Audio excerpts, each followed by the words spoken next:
Hello guys, বন্ধুরা সবাই কেমন আছো? আজ দেখো তোমাদের সামনে বড়ি তৈরি করার পদ্ধতি দেখিয়ে নিচ্ছি। তো দেখো, আমি আজকে তোমাদের বড়ি কম দিয়ে শেখাবো। তার জন্য আমি কাল রাতে কলাইগুলো ভিজিয়ে নিয়েছি। তো সকালবেলায় উঠে আমি কলাইগুলো একটু জল ঝরতে দিয়ে দিয়েছি ঝুড়িতে, যাতে ব্যাটারটা না পাতলা হয়ে যায়। তারপর মিক্সিতে আমি দিয়ে দিচ্ছি পেস্ট করে নেওয়ার জন্য। তো পেস্ট করে নেওয়ার পর দেখো খুব সুন্দর একটা পেস্ট হয়ে গেছে। এরপরে পেস্ট আমি পেস্টটা তো বলছি, ধরো বাকি কলাইগুলো আমি বেটে নিই। তো বাকি কলাইগুলো বেটে নেওয়ার পর এখানে একটা সুন্দর ব্যাটার তৈরি হয়ে যাচ্ছে। দেখতে পাচ্ছ বন্ধুরা, সব ব্যাটারটা হয়ে গেছে কমপ্লিট। তো ব্যাটারটা পুরো ফাটতে হবে। চলো আমি ফেটে নিয়ে আসছি।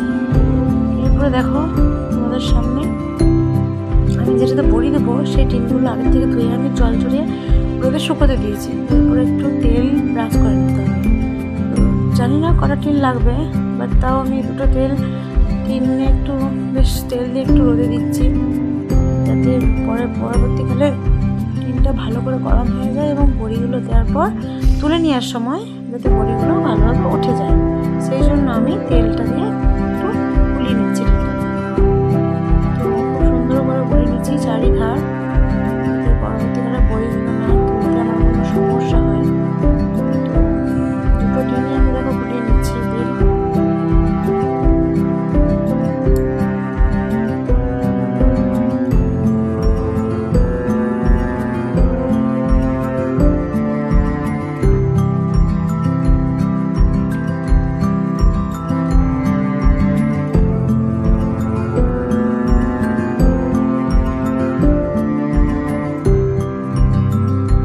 দেখো, তোমরাও যদি আমার মতন বড়ি বানাতে চাও, এরকমভাবে আমি যেমনভাবে বানাচ্ছি সেরকমভাবে তোমরা বানাতে পারো।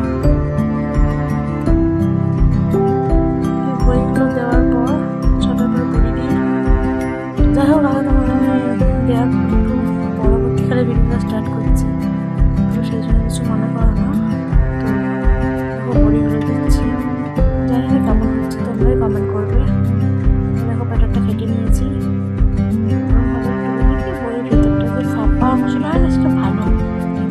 এটা আমি আমার শাশুড়ি মায়ের কাছ থেকে শিখেছি বড়ি দেওয়াটা।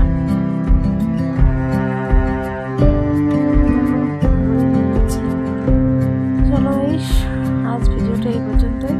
বড়িগুলো শুকিয়ে যাওয়ার পর আমি অবশ্যই তোমাদের সাথে ভিডিওটা বা ছবি শেয়ার করব।